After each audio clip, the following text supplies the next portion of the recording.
Good morning children, welcome to class 5 social studies.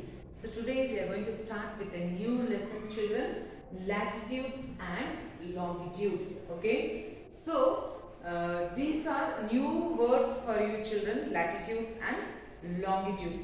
So what happens, we would have seen from a video or some other things that earth is rotating, and you would have learnt about rotation and revolution.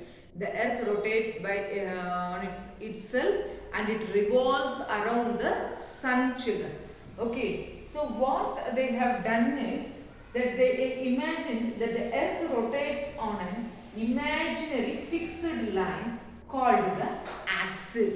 So I will just show you with the globe children. Okay, imagine this is our earth. Okay, so an imaginary line. So from here children to the center part up to down. Okay, so they are telling the earth rotates on an imaginary fixed line called the axis.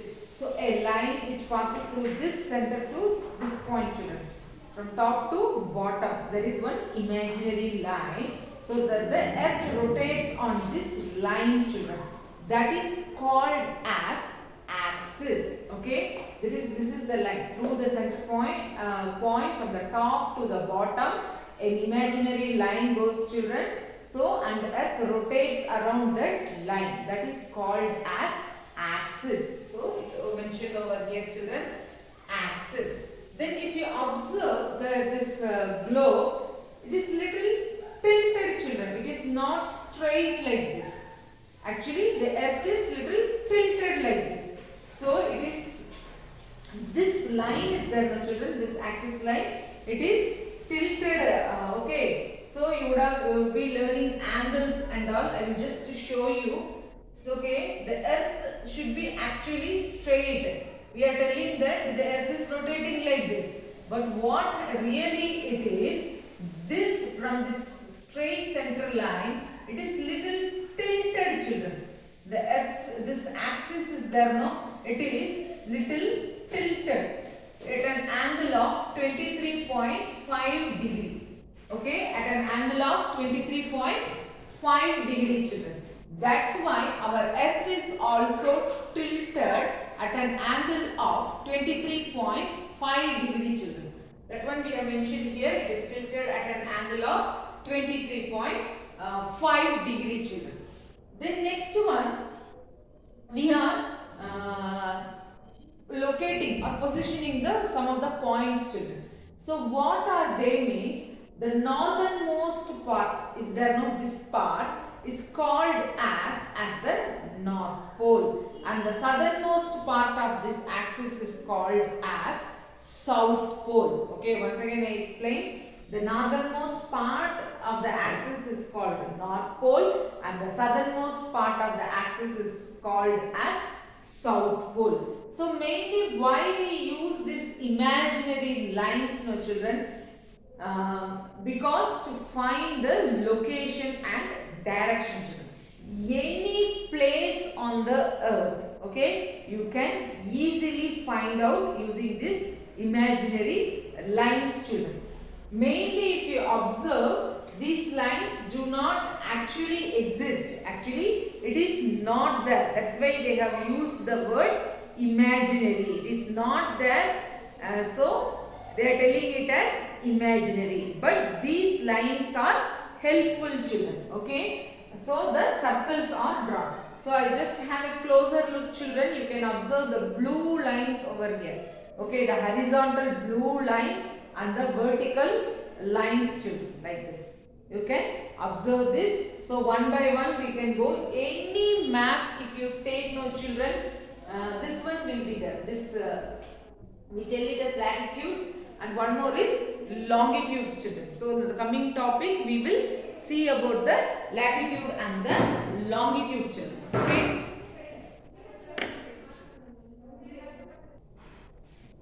Okay children, next we are going to continue with the parallels or latitudes children. So as I told you, the imaginary lines are drawn over the earth so that easily we can find the location of any place on the earth, children.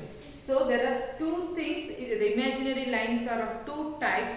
One is latitudes and another one is longitudes. So in today's video we are going to see about the latitudes, children. So the latitudes have got another name called parallels. Okay, so parallel means you would have seen railway track and all, children. So how the lines will be like this, they never meet each other. Okay, these two lines are called as parallel lines.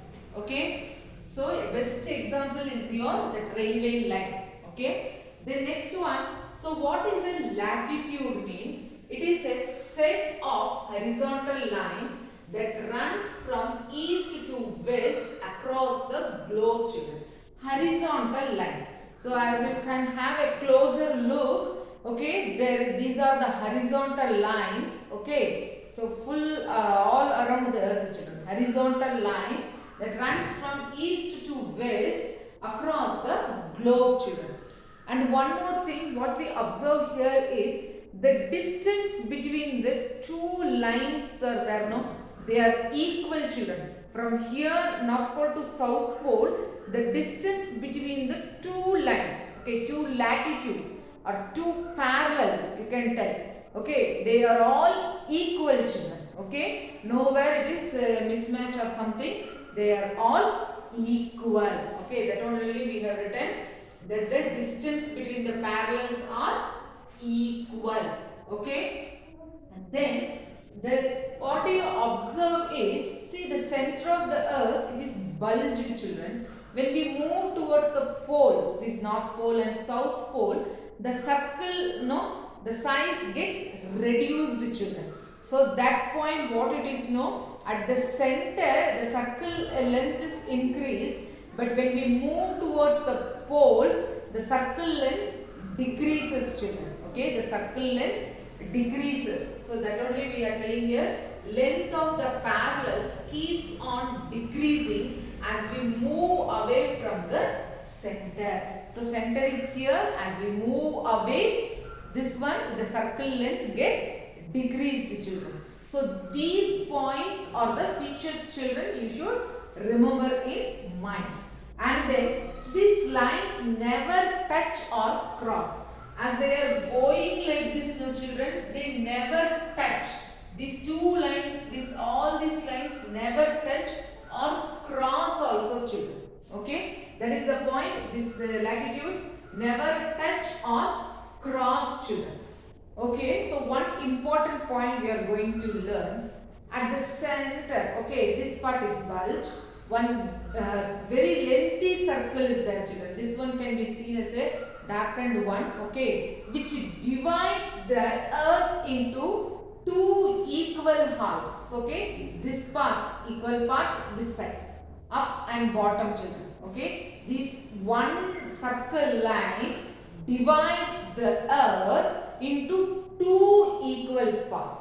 This line is called as equator. See here, I have written here, it is equator. Okay, equator is a line which divides the earth into two equal parts, children. Okay, equal parts. The another name for the equator is great circle. Okay, the another name is great circle. And then what happens? The circle line of, children, length, it goes on decreasing. So imagine what would be at this point and this point. Imagine a circle I am drawing over here. It goes on decreasing like this. At one point it will become like a dot or a point, children. That only we are mentioned here. So at both ends it becomes points. It becomes points. See, in the North Pole, the circle one becomes a point.